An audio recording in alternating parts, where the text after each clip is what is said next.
예를 들어서 내가 이제 CT를 찍었어요. 근데 비중격을 상태를 봤더니만 비중격이 굉장히 휘거나 굉장히 얇거나 굉장히 이제 양이 별로 없어요. 그런 경우에는 이제 보통 귀형고로도 많이 하는데 환자가 좀 오똑하게 원하시는 분들 있잖아요.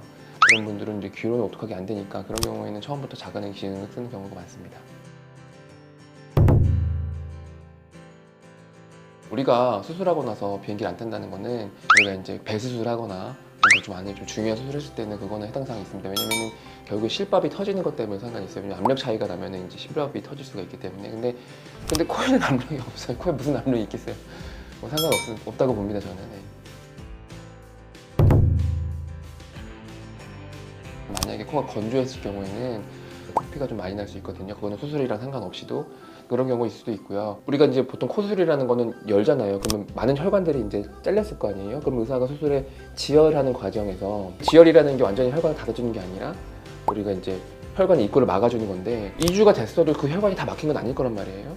근데 그 상태에서 내가 좀 힘을 줬어요. 얼굴에 힘을 주거나 뭔가 바닷물에 들어갔거나 외부 압력이 있을 때는 얼굴에 힘을 줄 수밖에 없단 말이에요. 그러면은 지혈했던 혈관이 터질 수 있거든요. 그럼 피가 날 수 있어요. 별로 좋은 상황은 아니라고 봅니다. 항상 3개월 조심하라고 합니다. 3개월이 가장 크리티컬한 타임이기 때문에 3개월 조심하면은 나머지가 편하다. 재발 가능성이 있을 수 있습니다. 비중격 만곡증인 수술을 예를 들어보면요.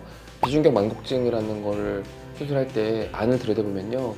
우리가 숨구멍 쪽만 휘진 않았어요. 대부분 깊숙이. 우리가 보이지 않는 곳까지 뼈가 휜 경우가 많기 때문에 제가 비중격을 가운데로 옮겼어도 일단 깊은 베이스가 휘었기 때문에 그걸 따라가는 경우도 있고요.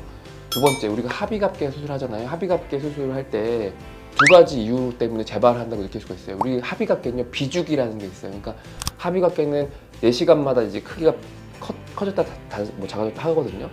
근데 우리가 CT상으로 찍었을 때 하필 그때 하비갑게가 작았을 때 의사가 판단했을 때 얘 여기는 줄일 필요가 없겠다고 넘어가는 경우가 있잖아요.